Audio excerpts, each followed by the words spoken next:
हम जानते हैं कि पदार्थों को विद्युत चालन के आधार पर हम कितने वर्गों में बांट सकते हैं। चालक, कुचालक एवं अर्धचालक। इसके अलावा भी एक वर्ग होता है अतिचालक पदार्थों का। अब हम जानते हैं कि चालक पदार्थ क्या होते हैं।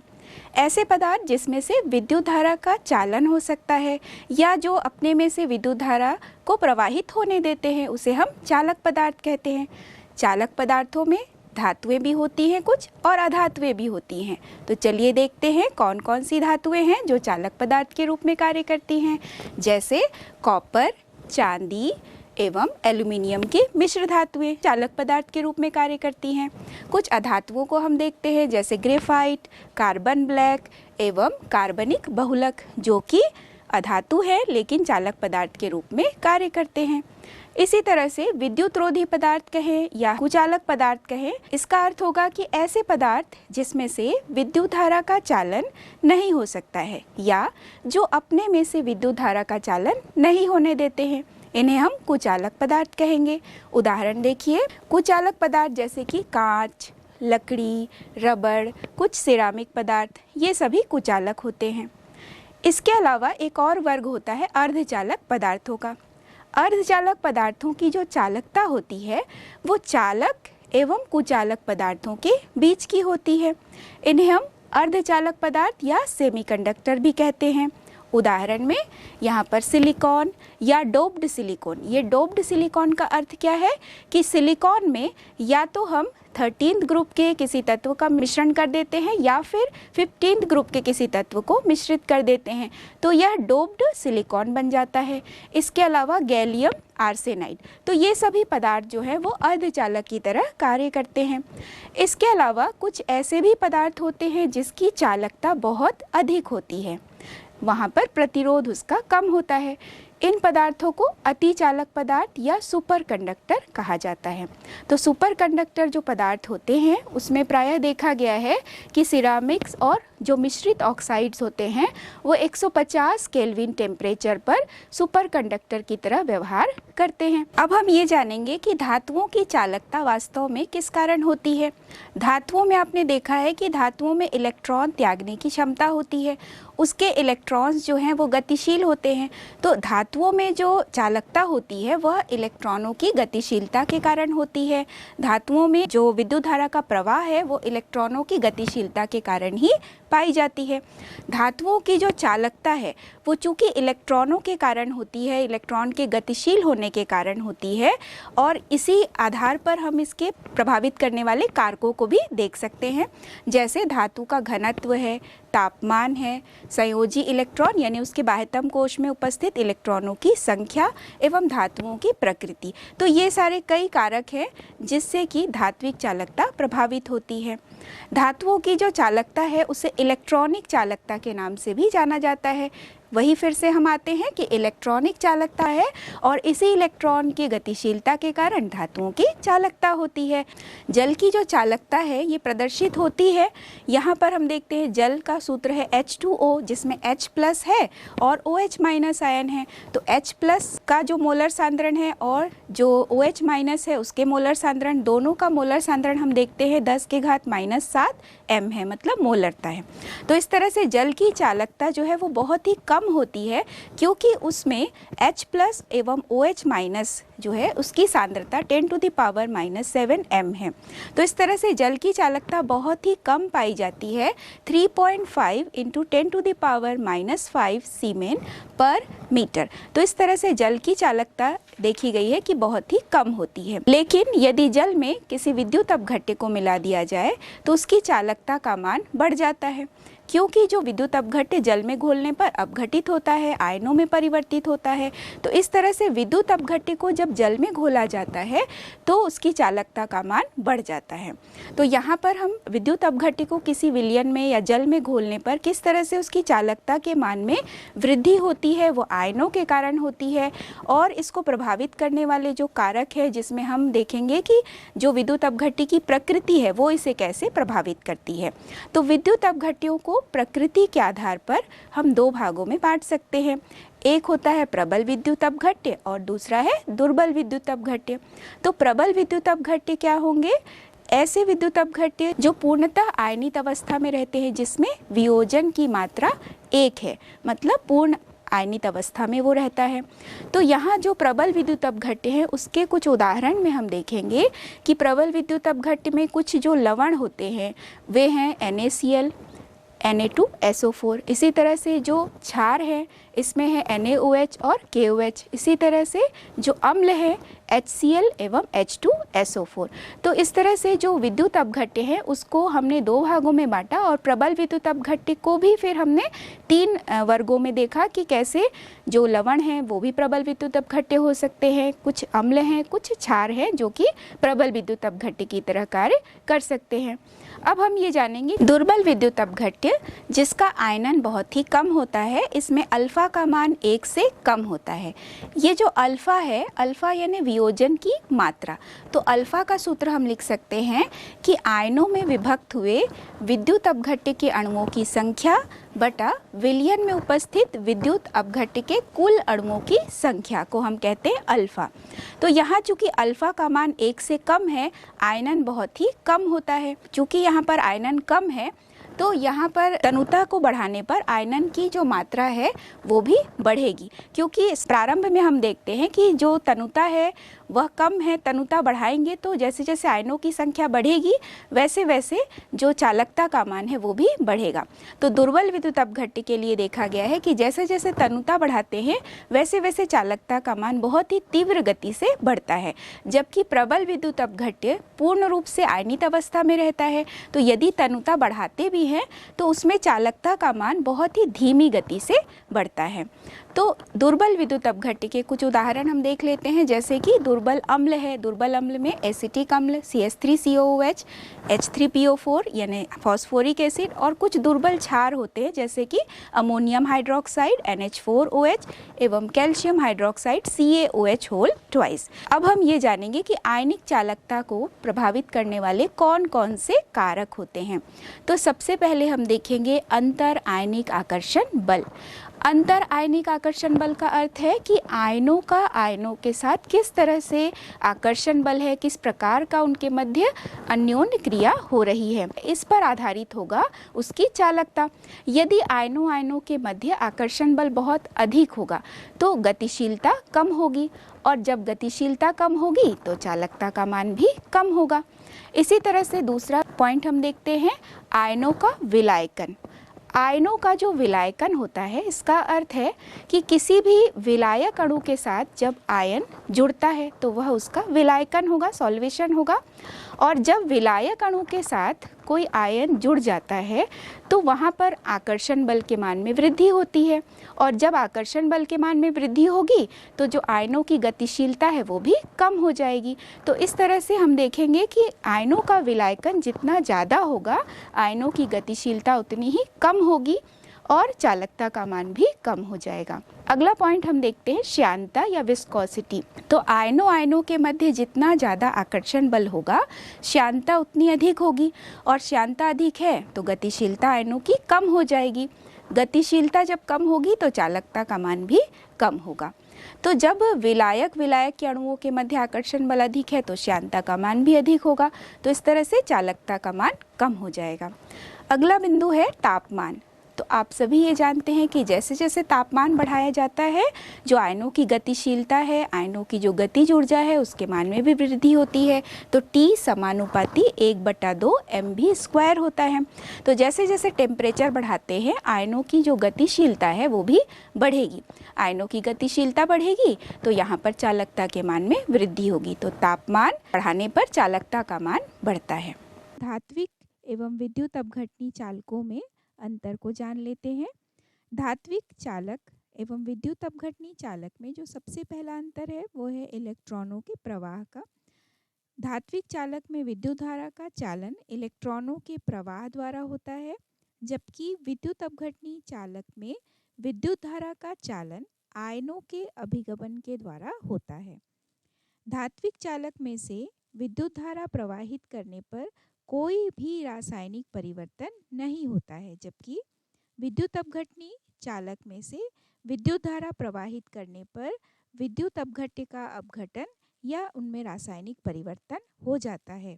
धात्विक चालन का मान ताप बढ़ाने पर कम होता है और विद्युत अपघटनी चालक में ताप बढ़ाने पर आयनों का वेग बढ़ता है, अतः इनमें चालन में वृद्धि होती है।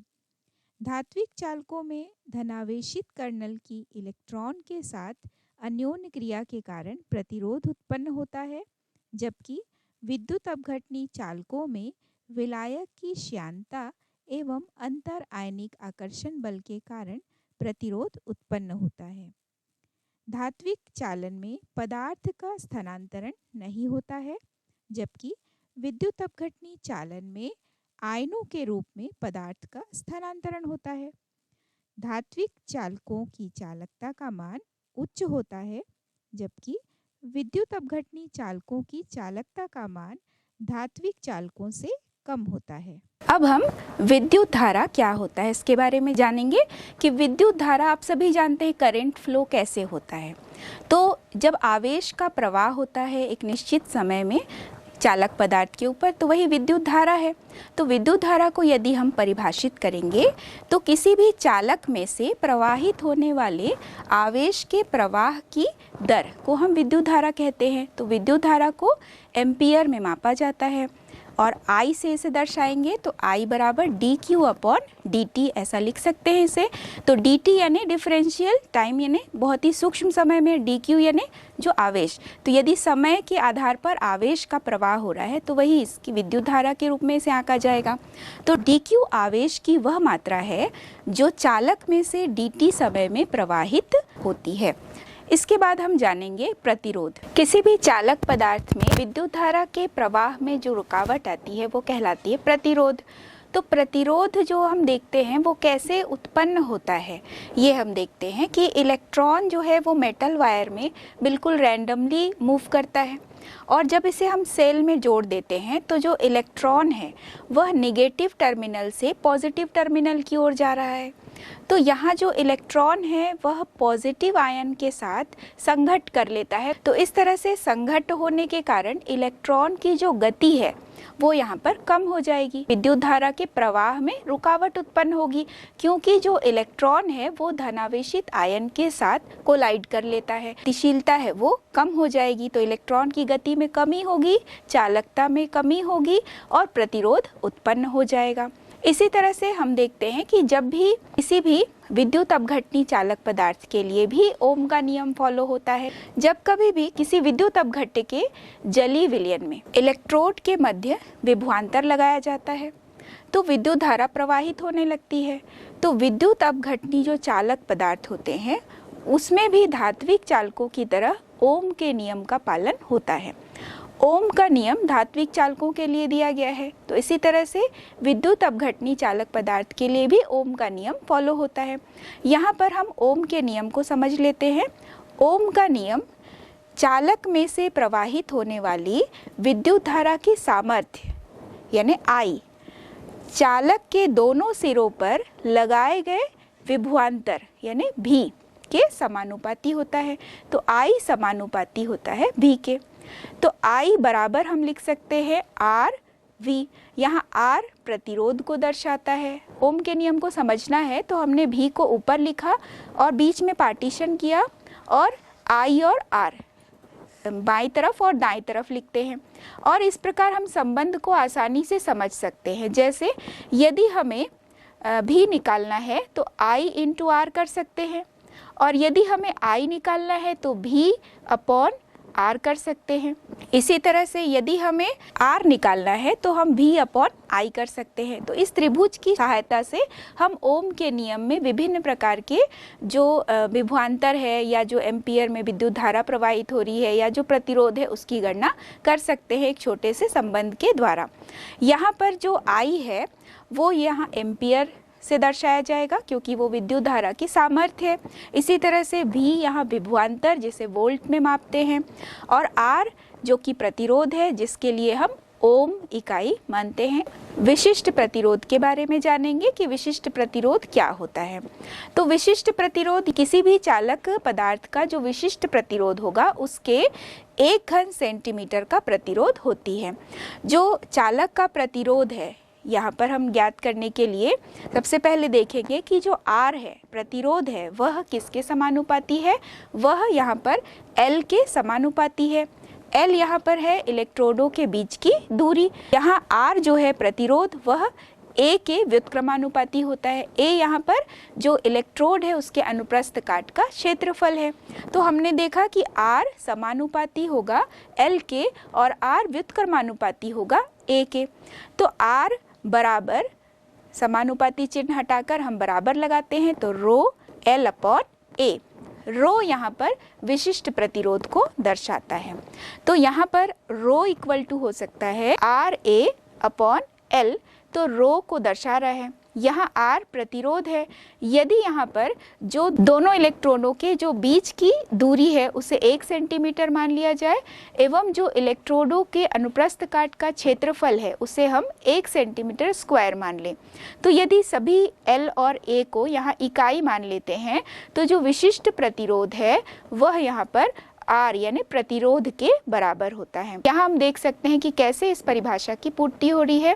चालक का जो विशिष्ट प्रतिरोध है वह उसके 1 घन सेंटीमीटर का प्रतिरोध होती है।